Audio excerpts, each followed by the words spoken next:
Assalamualaikum warahmatullahi wabarakatuh. Selamat pagi semuanya. Selamat berjumpa kembali tentunya di pembelajaran PJJ online di kesempatan pagi hari ini. Pagi hari ini seperti biasa kita akan belajar kembali. Kita akan membuka wawasan kembali tentang pembelajaran yang memang pembelajaran itu patut kita ketahui. Baik, sebelum kita mulai pembelajaran, marilah sama-sama kita berdoa. Semoga pembelajaran hari ini diberikan kemudahan dan diberikan kelancaran. Dengan sama-sama membaca basmalah. Bismillahirrahmanirrahim.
Mensyukuri karunia Tuhan. Adanya berbagai sumber energi merupakan bentuk kasih sayang Tuhan Allah Subhanahu wa Ta'ala kepada umatnya.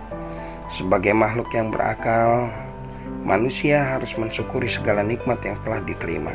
Salah satu caranya adalah dengan memanfaatkan sumber energi sebagaimana mestinya. Selain itu, kita juga harus mencari sumber energi alternatif yang dapat digunakan kemudian. Kita senantiasa berdoa untuk mengalami segala kegiatan yang baik. Pada subtema 1, kalian sudah memahami tentang sumber daya alam yang dapat diperbarui maupun sumber daya alam yang tidak dapat diperbarui. Minyak bumi dan gas alam merupakan sumber daya alam yang tidak dapat diperbarui. Sumber ini memiliki ketersediaan yang terbatas dan pada akhirnya akan habis. Untuk itu, manusia berupaya mencari sumber-sumber energi lain yang disebut dengan sumber energi alternatif. Sumber energi alternatif berasal dari sumber energi yang dapat diperbarui. Contohnya sinar matahari, angin, air, gelombang laut, panas bumi. Nah, untuk memahami pembelajaran tersebut, mari anak-anak sekalian kita membuat sebuah prakarya.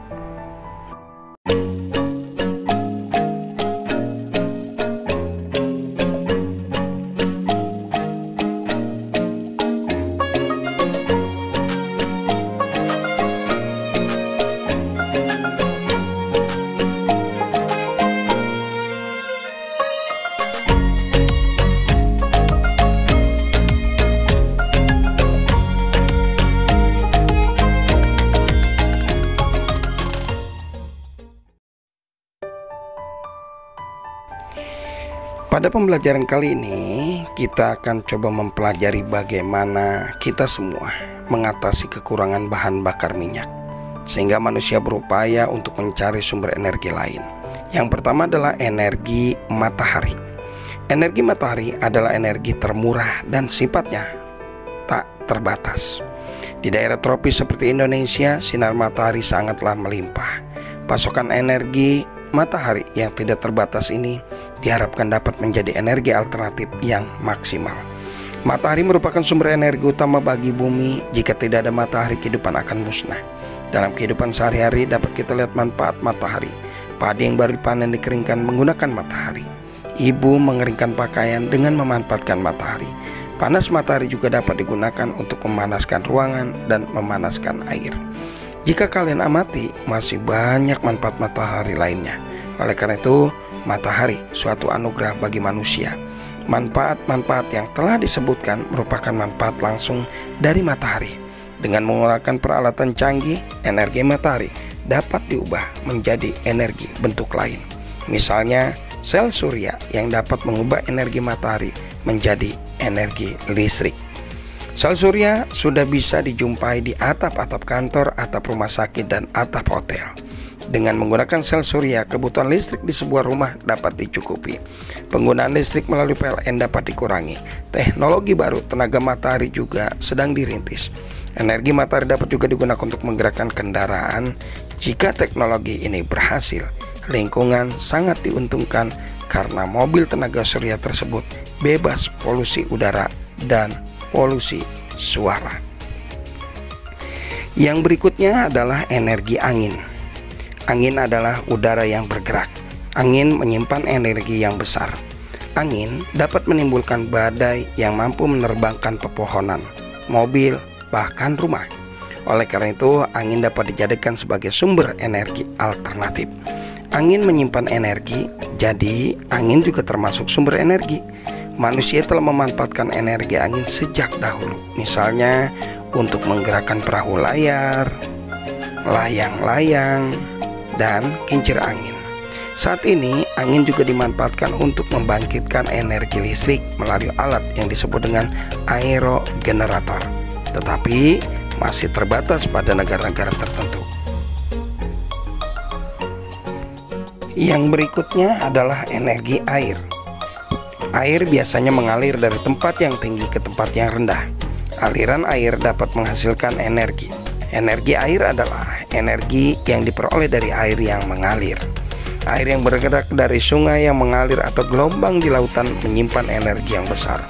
Aliran air yang sangat deras dapat digunakan untuk menggerakkan turbin pada pusat pembangkit energi listrik. Putaran kincir air yang dihasilkan turbin dapat menggerakkan generator listrik, sehingga energi listrik dapat dihasilkan.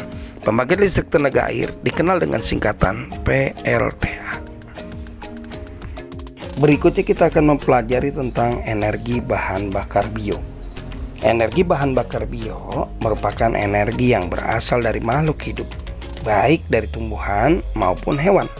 Bahan bakar bio dari tumbuhan diantaranya tumbuhan berbiji yang mengandung minyak, misalnya bunga matahari, jarak, kelapa sawit, kacang tanah, dan kedelai. Minyak yang dihasilkan biasanya digunakan sebagai campuran solar untuk menjalankan mesin-mesin diesel, sehingga disebut dengan biodiesel. Adapun singkong, jagung, dan sagu dapat diubah menjadi bioetanol. Bioetanol dapat menggantikan penggunaan bensin atau premium. Bahan bakar bio juga dapat berasal dari kotoran hewan. Bahan bakar tersebut dikenal dengan nama biogas. Kotoran hewan yang ada dimasukkan ke dalam ruangan bawah tanah atau lubang. Penguraian kotoran hewan dengan bantuan bakteri akan dihasilkan gas metana yang digunakan sebagai bahan bakar kompor. Selain itu, bahan bakar ini dapat dimanfaatkan untuk bahan bakar kendaraan bermotor. Yang berikutnya adalah energi panas bumi. Energi panas bumi juga, atau yang dikenal dengan nama energi geotermal, adalah energi yang berasal dari panas yang tersimpan di dalam permukaan bumi. Bumi yang terbentuk seperti bola sesungguhnya tersusun dari lapisan-lapisan. Pusat bumi terbentuk dari lapisan batuan yang sangat panas. Hal itu menunjukkan bahwa bumi merupakan sumber energi panas yang sangat besar. Pengembangan energi geotermal saat ini hanya layak di daerah dekat lempeng tektonik. Hal ini juga menjadi alasan hanya ada 24 negara di dunia yang memanfaatkan energi panas bumi di saat ini. Energi panas bumi adalah energi yang dihasilkan oleh magma di dalam perut bumi. Energi ini banyak dimanfaatkan di daerah pegunungan. Batuan panas yang terbentuk memanaskan air di sekitarnya, sehingga dihasilkan uap air panas atau geisha. Sumber uap panas tersebut kemudian dibor. Setelah disaring, uap panas dikeluarkan dari lubang pengeboran dapat digunakan untuk menggerakkan turbin yang memutar generator sehingga dihasilkan energi listrik. Yang terakhir adalah energi gelombang laut. Gelombang laut termasuk energi gerak yang besar. Saat menumbuk pantai, gelombang laut menghasilkan energi yang besar. Energi ini dapat dimanfaatkan untuk pembangkit tenaga listrik. Pembangkit tenaga listrik yang memanfaatkan gelombang laut disebut dengan pembangkit listrik tenaga gelombang air laut atau yang disebut dengan PLTGL.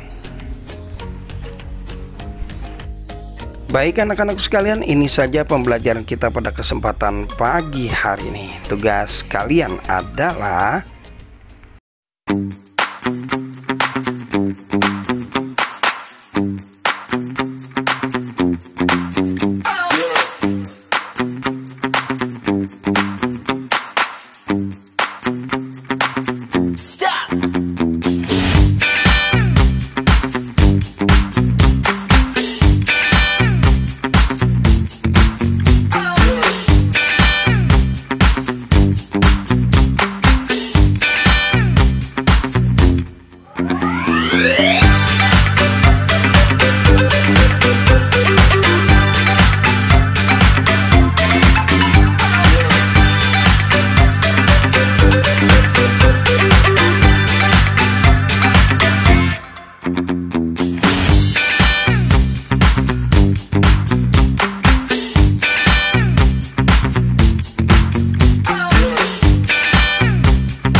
baik, ini saja pembelajaran kita pada kesempatan pagi hari ini. Tentunya tugasnya Pak Endang tunggu. Kita ketemu lagi di waktu dan gelombang yang sama. Jangan lupa videonya di like, komen, dan subscribe. Ini saja akhir kalam. Assalamualaikum warahmatullahi wabarakatuh.